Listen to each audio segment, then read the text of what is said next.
Shalom sahabat-sahabat. Sebelum kita mendengarkan firman Tuhan, mari kita bersatu dalam doa. Damai sejahtera Allah yang melampaui segala akal itu kiranya memelihara hati dan pikiran saudara di dalam Kristus Yesus Tuhan kita. Amin. Sahabat, tahu nggak apa ya kira-kira menurut sahabat momen terindah dalam hidup? Ya, ada berbagai momen-momen indah, tapi momen terindah itu dalam hidup itu apa? Kalau saya sih, momen terindah dalam hidup adalah kalau saya bertemu dan bersama-sama dengan orang-orang yang aku kenal, orang yang mengenal aku, orang yang aku hormati, orang yang aku hargai, dan orang yang aku kasihi, dan yang mengasihi aku. Wah, itu momen terindah, salah satu momen terindah dalam hidup. Bayangkan, kalau kita bersama bertemu dengan orang, kita kenal, tapi bukan orang yang kita hormati, bukan orang yang kita hargai, dan bukan orang yang mengasihi kita. Itu bisa menjadi pertemuan yang paling membosankan, membuat kita boring. Nah, sekarang kita akan mendengarkan firman Tuhan yang diambil dari 1 Timotius pasal 6, ayat 6 sampai dengan ayat yang ke-9, dalam topik ibadah disertai rasa cukup. Demikian firman Tuhan. Memang ibadah itu kalau disertai rasa cukup memberi keuntungan besar. Sebab kita tidak membawa sesuatu apapun ke dalam dunia dan kita tidak dapat membawa apa-apa keluar. Asal ada makanan dan pakaian, cukuplah. Tetapi mereka yang ingin kaya terjatuh ke dalam pencobaan, ke dalam jerat, dan ke dalam berbagai-bagai nafsu yang hampa dan yang mencelakakan, yang menenggelamkan manusia ke dalam keruntuhan dan kebinasaan. Demikian firman Tuhan. Sahabat, saya katakan tadi, momen terindah dalam hidup adalah ketika kita bertemu dengan orang yang kita kenal, yang kita hormati, dan yang mengenal kita. Orang yang kita kasihi dan yang mengasihi kita. Itu pertemuan yang luar biasa. Kalau bertemu dengan orang seperti itu, nggak ada waktu deh. Selalu kurang lama kita bersama dengan dia. Seperti itulah ibadah. Ya. Jadi ibadah bukan sesuatu yang kita lakukan untuk menyenangkan orang lain, khususnya menyenangkan Tuhan. Bukan. Kita beribadah bukan hanya untuk menyenangkan Tuhan. Kalau ibadah itu bisa menjadi ibadah yang paling membosankan, kalau kita beribadah hanya untuk menyenangkan Tuhan, supaya kita mendapat keuntungan besar. Itu tadi. Memang ibadah itu kalau disertai rasa cukup memberi keuntungan besar. Dalam ayat sebelumnya dikatakan percocokan antara orang-orang yang tidak lagi berpikiran sehat dan yang kehilangan kebenaran, yang mengira ibadah itu adalah suatu sumber keuntungan. Jadi ibadah bukan dilakukan untuk sebagai sumber keuntungan. Kalau Allah lakukan ibadah itu, aku akan mendapat keuntungan. Makanya banyak orang kecil beribadah, aku udah beribadah berbulan-bulan, bertahun-tahun, tapi saya nggak dapat apa-apa. Bukan itu sahabat. Ibadah, kata tadi firman hari, ibadah itu kalau disertai rasa cukup, memberi keuntungan yang besar. Seperti apa itu? Inilah yang saya katakan tadi. Kalau kita belum mengenal dan mengasihi Tuhan, ya Tuhan pasti mengenal dan mengasihi kita ya. Jadi Tuhan itu mengenal dan mengasihi kita. Tapi persoalannya, apakah sahabat saya, kita mengenal dan mengasihi Tuhan? Mengenal itu artinya mempunyai hubungan yang baik. Ya. Jadi ada hubungan yang baik. Kita menjadi sahabat. Kalau Yesus, aku menyebut kamu sahabat-sahabat. Jadi kita mengenal, mempunyai hubungan yang baik. Kita menjadi sahabat bagi Yesus, bagi Allah. Dan dia mengenal kita, dia mengasihi kita. Kemudian kita mengasihi dia. menghormati dia, dan Yesus itu mengasihi kita. Maka pertemuan ibadah adalah sangat menyenangkan. Bertemu dengan orang yang kasih, Allah yang kita kasihi, Allah yang mengasihi kita, Allah yang kita hormati, Allah yang membuat kita menjadi orang berharga. Pertemuan seperti itu adalah pertemuan yang luar biasa. Inilah yang mendatangkan keuntungan yang sangat besar. Kalau ibadah kita seperti itu, ibadah itu memberikan keuntungan yang sangat besar. Tapi kalau ibadah kita hanya untuk agar dia menyenangkan, agar aku mendapat sesuatu, itu akan menjadi ibadah yang kering, yang justru membuat kita malas, membuat kita boring, membuat kita tidak nyaman, membuat kita sebentar-sebentar lihat jam. Lama banget sih. Ya, lama banget sih. Tapi orang yang saling mengenal, yang saling mengasihi, yang saling menghargai itu tidak pernah lihat jam. Malah kalau ada sesuatu, sahabat itu mau pergi karena ada urusannya, ya cukup dulu ya, aku mau ada urusan. Tunggu, bentar lagi mau kemana. Ya, jadi gak ada, selalu menyenangkan. Itu ibadah. Kalau kita benar-benar mengenal Allah, kita mengasihinya, dia yang mengenal dan mengasihi kita. Kita mengenal dan mengasihinya, kita punya hubungan yang baik dengan dia. Maka ibadah sesuatu yang sangat menyenangkan dan itu memberikan kita keuntungan besar. Apa keuntungannya? Ada beberapa hal. Yang pertama, kalau kita mengenal mengasihi Tuhan Allah, pertemuan kita dengan Tuhan selalu menjadi sesuatu yang sangat menyenangkan. Kita tahu sekarang bahwa aku tidak membawa apa-apa ke dunia dan aku tidak akan membawa apa-apa keluar dari dunia. Itu yang pertama. Jadi aku tidak bawa apa-apa ke dunia ini. Kita datang telanjang dan kita akan meninggalkan dunia ini hanya dengan baju yang ada di badan kita saja.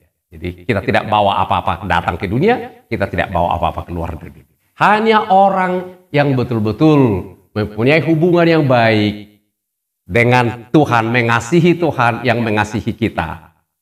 Ibadah kita akan selalu mengingatkan kita, aku tidak membawa apa-apa datang dan aku tidak bawa apa-apa keluar dari dunia ini. Itu yang pertama, itu keuntungan besar ibadah kita. Yang kedua, keuntungan besar kalau kita beribadah, tadi pertemuan kita dengan Tuhan itu sesuatu yang menenangkan, asal cukup makan dan pakaian itu, cukuplah.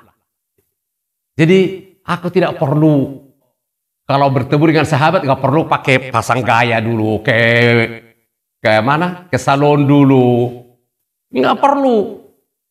Ya, nggak perlu seperti itu. Yang penting kita datang apa adanya, pertemuan akan selalu sangat-sangat menyenangkan dengan orang yang kita kenal, yang mengenal kita, yang kita hormati, yang menghargai kita, yang kita kasihi dan mengasihi kita. Jadi asal ada makanan dan pakaian cukup. Jadi artinya apa? Apakah tidak mau pakaian yang banyak? Bau. Tapi apa yang ada padaku, aku merasa bisa menikmati apa yang ada padaku. Itu orang yang beribadah. Itu keuntungan besarnya. Jadi kalau kita beribadah tapi selalu more lagi, masih kurang, tidak pernah merasa cukup, berarti kita belum bertemu dengan Tuhan yang kita kenal dan Tuhan yang mengasihi kita. Jadi cukup selalu, makanya kita selalu bisa gembira, selalu bisa sukacita. Tidak pernah membanding-bandingkan dirinya dengan orang lain. Itu yang sudah mengenal Tuhan, yang mengasihi Tuhan dan yang dikasihi oleh Tuhan. Yang ketiga, untung besar dari ibadah ini adalah tidak mengejar kekayaan. Apakah tidak boleh kaya? Boleh. Kekayaan itu adalah berkat dari Tuhan, tapi tidak mengejar kekayaan. Karena orang yang mengenal Tuhan, orang yang beribadah itu tahu kalau saya dilimpahi berkat, kekayaan berlimpah-limpah, itu bukan untuk kepentingan saya sendiri, tapi agar saya bisa menjadi berkat bagi orang lain. Itu ya. Jadi saya tidak mengejar kekayaan untuk diri saya. Kalau saya mengejar uang untuk agar saya bisa berbagi, agar saya bisa mendukung pekabaran Injil, agar saya bisa mendukung orang-orang yang membutuhkan, yes. Tapi bukan untuk menjadi kaya. Ya, jadi beda mencari uang dan menjadi kaya. Ya, itu sangat beda. Kalau kita perlu uang untuk kebutuhan-kebutuhan, kita cari dong, nggak datang sendiri. Tapi kalau kita cari uang untuk menjadi kaya, itu tadi katanya akan menjadi jatuh ke dalam pencobaan, jatuh ke dalam jerat, jatuh ke dalam berbagai-bagai nafsu yang hampa, yang mencelakakan, yang menenggelamkan manusia. Jadi 3 keuntungan besar ini akan kita dapatkan kalau kita beribadah. Ibadah yang mana ibadahnya? Aku sudah mengenal, aku mengasihi Tuhan Allah. Tuhan Allah itu mengenal, mengasihi aku. Karena Tuhan Allah, aku menuliskan namamu di telapak tanganku. Jadi kita dikenal Tuhan loh. Kita yang tidak mengenal dia. Tapi karena itu kita harus terus belajar mengenalnya. Bagaimana kita bisa mengenal dan makin mengasihi Tuhan? Yaitu dengan membaca firman-Nya, mendengarkan suaranya, sering-seringlah bertemu dengan Tuhan. Jadi kenal itu dimulai dengan bertemu. Bertemu dan sering bertemu, maka bisa saling mengenal, saling mengasihi, dan bersahabat akrab. Bersahabat akrab itu, pertemuan orang-orang yang bersahabat akrab selalu sukacita, selalu enjoy, selalu luar biasa, selalu amazing. Sahabat, inilah ibadah. Jadi kalau ibadah kita belum seperti itu, ibadah itu akan membosankan. Lama sekali di gereja. Lama sekali ibadah. Dan ingat, ibadah bukan hanya yang ada di gereja, bukan hanya yang ada di persekutuan. Ibadah itu adalah setiap hari, setiap momen, setiap saat kita merasakan hadirat Tuhan. Karena kita merasakan hadirat Tuhan dalam hidup ini, lalu kita selalu merasa tidak sendiri, kita selalu merasa sukacita, kita selalu merasa semangat, kita selalu merasa kuat dalam penderitaan, dalam kesusahan. Jadi kalau dalam kesusahan dan penderitaan, kita ditemani oleh sahabat-sahabat yang kita kenal, yang mengenal kita, sahabat-sahabat yang kita kasihi dan mengasihi kita, penderitaan itu, beban itu akan terasa lebih ringan. Seberat apapun pergumulanmu, kalau kita di situ merasakan kehadiran sahabat-sahabat yang mengasihi kita, yang kita kasihi, yang kita kenal dan yang mengenal kita, wow, beban seberat apapun akan bisa kita tanggung, kita bisa lalui. Medan seberat apapun akan kita bisa lalui, dan kita akan keluar menjadi lebih kuat dan menjadi lebih tangguh. Ibadah disertai rasa cukup. Selalu bersyukur. Orang yang beribadah selalu bersyukur. Orang yang beribadah selalu sukacita. Kenapa? Karena ibadah saya bertemu dengan Tuhan yang mengenal aku, yang mengasihi aku, Tuhan yang aku kenal, Tuhan yang aku kasihi, Tuhan yang aku hormati, Tuhan yang aku agungkan. Di sana, di hadiratnya, saya ada dan saya menikmati seluruh kebaikan-kebaikan dari Tuhan dalam hidup saya. Sahabat, selamat menjalani ibadah kita masing-masing dimanapun berada, dalam gereja manapun, nikmatilah ibadah karena sudah mengenal dan mengasihi Tuhan Allah yang mengenal dan yang mengasihi kita. Amin. Terima kasih Tuhan Yesus untuk firman indah luar biasa yang boleh menyapa, meneguhkan dan menguatkan kami. Semakin kami mengenal-Mu, maka semakin kami mengasihi-Mu. Semakin kami punya hubungan yang baik dengan Engkau, ibadah kami menjadi ibadah yang luar biasa. Akan kami tahu bahwa berkata cukup, ada makanan, ada minuman, itu cukup bagi kami. Kami tidak tergoda untuk mengumpulkan uang sebanyak-banyaknya. Kalau Tuhan memberkati kami dengan berkat-berkat berlimpah-limpah, itu adalah kami agar bisa menjadi berkat bagi orang lain. Terima kasih Tuhan. Kami tahu diingatkan tidak membawa apa-apa ke dalam dunia, dan kami tidak akan bawa apa-apa meninggalkan dunia ini. Terima kasih.